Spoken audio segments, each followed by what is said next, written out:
Agora a gente recebe aqui no nosso cantinho de bate-papo e também muita informação a fonoaudióloga Regina Célia. Tudo bom, Regina? Tudo bem, e Boa você? tarde, obrigada Boa mais uma tarde. vez pela presença. Obrigada eu por estar novamente aqui com vocês e obrigada pelos telespectadores, todos que estão nos ouvindo agora.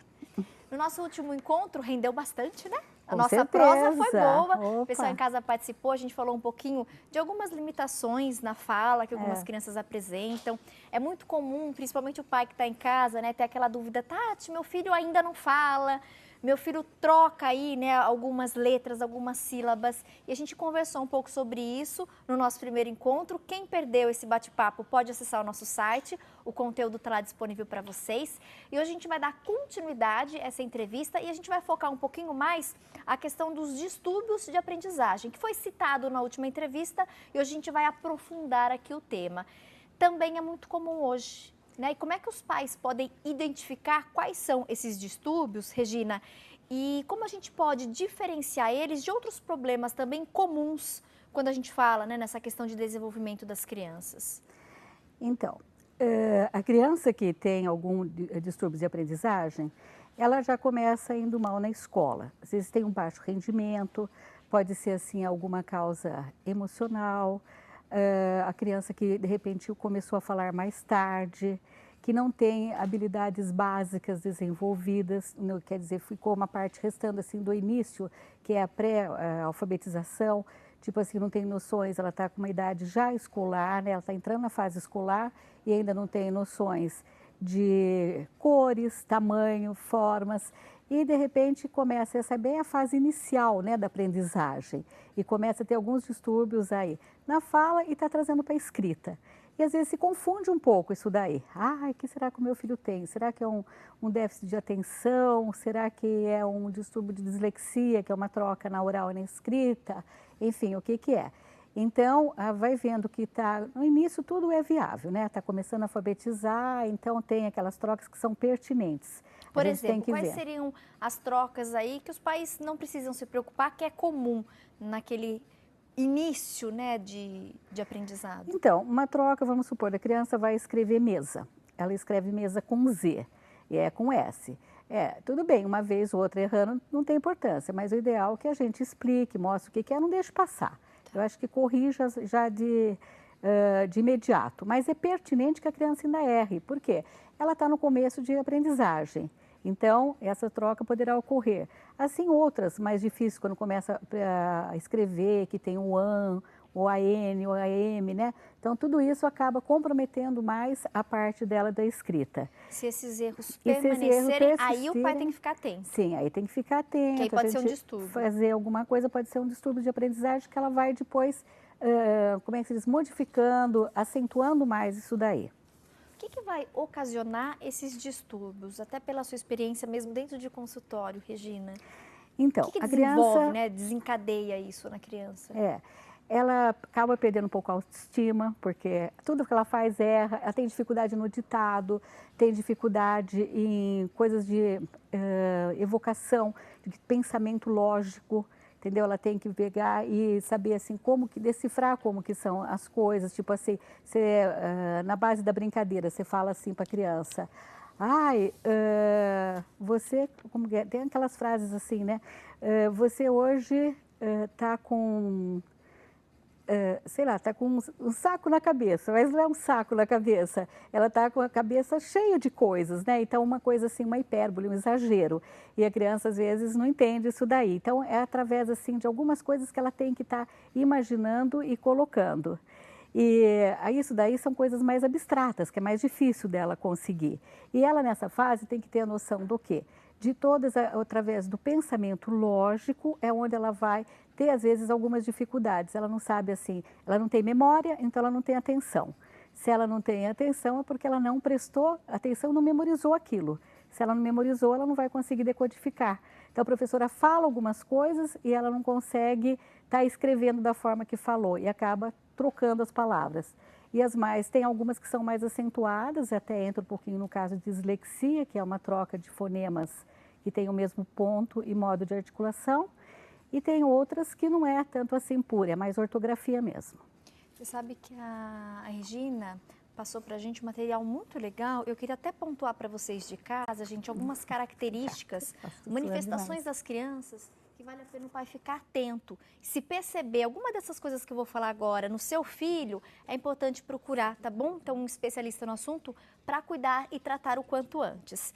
Na fase pré-escolar, principalmente, então começa a falar mais tarde do que a maioria das crianças, tem dificuldade para encontrar as palavras apropriadas em situação de conversação, tem dificuldades para nomear rapidamente palavras de uma determinada categoria, apresenta dificuldades com rimas, tem problemas para aprender o alfabeto, dias da semana, cores, números, é extremamente agitada e facilmente se distrai. Então, se você percebe que na sua casa, de repente ali no momento de lição de casa, seu filho se distrai muito rápido e aí ele começa a se concentrar de novo e logo se dispersa, vale a pena você ficar atento. E dificuldades para seguir ordens e rotinas. Esses são sinais de alerta, principalmente nessa fase pré-escolar, né, Regina? Então, né, quando eu vou fazer uma avaliação de fala e linguagem, tudo isso a gente já verifica. Então, vamos supor, a criança vem porque ela teve uma dificuldade na escola. Então, tem as fases escolar, tem aquela fase que é mais acentuada, né, que tem a pré-escolar, a escolar, e aquelas que já têm algum distúrbio de aprendizagem. Então, ela tem todas essas dificuldades que eu coloquei, que eu pontuei aí para vocês, né? E também ela começa assim, na minha avaliação, ela tem que fazer o quê?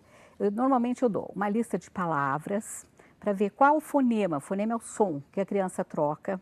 Depois uma lista de figuras, que para ver se ela sabe nomear, como que está a semântica dela, como que está o léxico. Às vezes ela olha uma camisa e ela fala camiseta. Daí eu explico, camisa é que tem botão, camiseta é o que não tem. Entendeu? Então, coisas assim, a gente fala, troca o significado pelo significante. Entendi. Entendeu? Aí eu dou o quê? Verifico como está a memória. Então, tanto a memória visual, que ela olha a figura, retiro da frente, ela diz o que ela viu. E vou aumentando o comprometimento. São figuras normalmente preto e branco, porque daí ela vai ter que imaginar, abstrair mais. E vou aumentar o número, 1, 2, 3, até ver onde ela consegue. Sempre na mesma folha de papel, figuras do mesmo tamanho. Aí a memória auditiva. Então, eu dou de números, de sílabas, de vocábulos e de frases. Todas essas provas são avaliadas de acordo com o quê? De acordo com a escolaridade e a idade da criança. Entendeu? É uma bateria de testes para ver como que ela está. E aí eu verifico como que está também histórias, reprodução e elaboração de histórias e habilidades básicas. Então é aquilo que eu disse no começo. Ver se ela tem noção de cor, forma, tamanho, espessura. Essa é a parte de visualização. E a parte de audibilização. Se ela tem noções assim de sons, então pode ser, dependendo da idade, é o tipo de som que eu vou fazer. Pode ser até instrumentos musicais, se é uma criança que não é alfabetizada. Som mais longo, som mais curto, entendeu? E se é uma criança que é alfabetizada, então sons que são semelhantes auditivamente. Então, P e B, F e V, que tem o mesmo ponto e modo de articulação. T e D, e aí tem vários, né? E aí a gente verifica se ela tem noção de esquema corporal, orientação temporal, orientação espacial.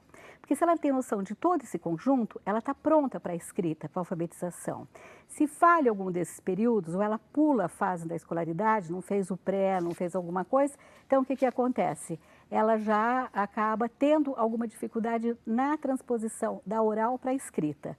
E se ela fala errado, ela pode escrever errado. Às vezes, ela não troca na oral, mas troca só na escrita, porque ela pulou alguma fase da alfabetização. Nós sempre divulgamos aqui a presença dos nossos convidados com antecedência, na abertura do programa e também pelas redes sociais, e aí alguns pais sempre participam. Numa situação, por exemplo, Regina, uma criança já numa fase escolar um pouco mais avançada, e aí tem um filho, e aí a mãe está com dúvida em identificar se esse filho é tímido ou, por exemplo, a dificuldade que ele tem em falar, ler um texto com a família, na sala de aula, às vezes o professor pede, né, para os alunos, olha, leia então para a sala, ele não lê de jeito nenhum. Isso pode ser um distúrbio ou é só timidez? Não há motivo para a mãe em casa se preocupar? Sem dúvida, ele já sabe que ele vai errar, já fica emocionalmente comprometido. Então, quando você pede para ler em voz alta, parece que ele não consegue, porque os amiguinhos vão ver, vão ouvir, e ele vai ficar assim, como é que se diz?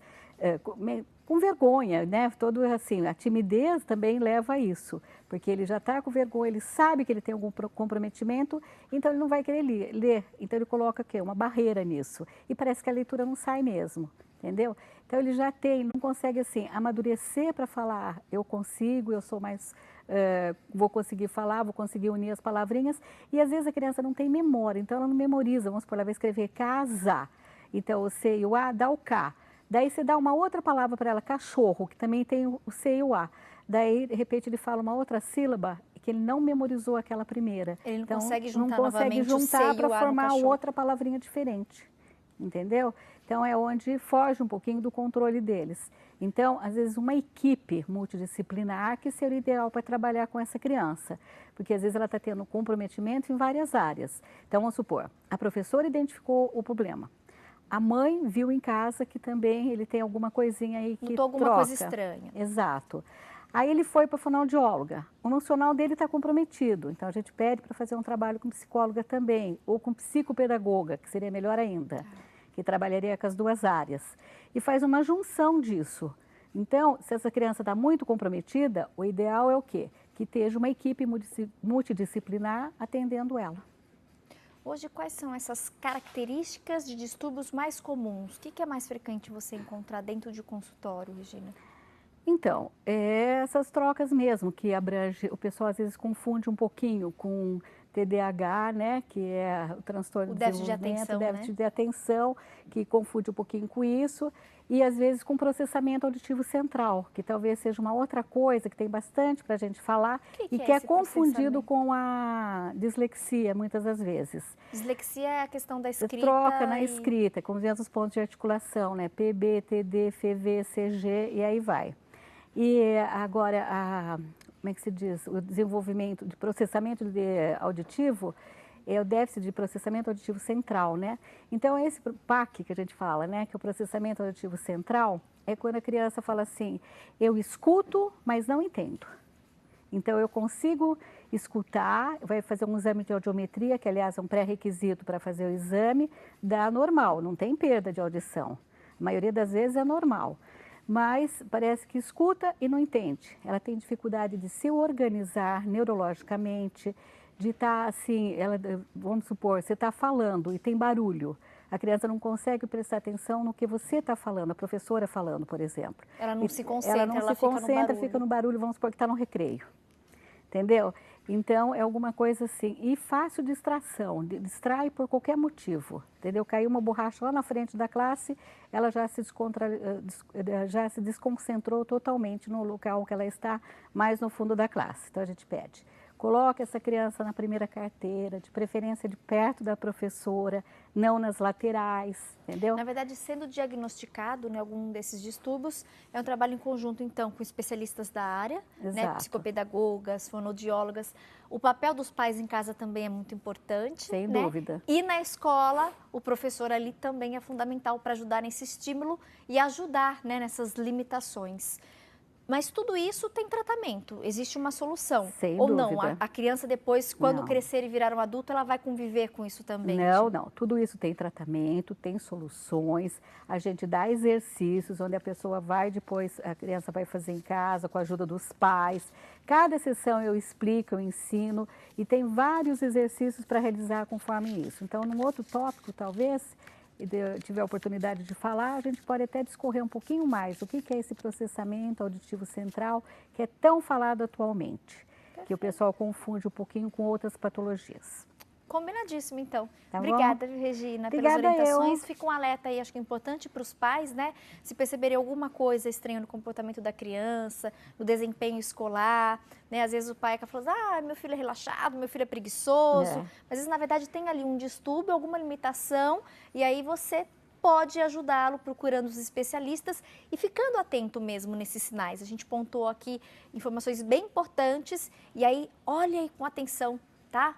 dentro do ambiente familiar, de repente, mesmo a avó que está me assistindo, observe o neto na hora da lição de casa, a tia quando vai ajudar a fazer também a lição de casa. Então, acho que é importante, né? Com certeza. Até para auxiliar nesse desenvolvimento. Quanto mais feedback que a gente tenha, melhor é para poder fazer um bom diagnóstico. A gente sempre divulga também os contatos da Regina quando ela participou do programa. O pai que quiser falar direto com a Regina, gente, tem o telefone 0 operadora 19 3014 1909 3014 1909. Também tem o e-mail, tá no vídeo, rcosc@ig.com.br. É só copiar, a gente está divulgando agora. Regina, mais uma vez, muito obrigada pela presença. Obrigada, e a gente espera então você numa próxima oportunidade. Também, pode mandar e-mails que eu respondo. Já respondi todos que têm me enviado e é um prazer poder atender quem quer que seja. Tá bem? Muito obrigada. Reforçando o e-mail, então, rcosc@ig.com.br. Regina Célia, fonoaudióloga, mais uma vez marcando presença no nosso programa. Obrigada. Bom fim de semana para você, igualmente, Regina. tudo de bom, tá? Intervalo e na sequência a gente volta com mais atrações. Permaneçam sintonizados.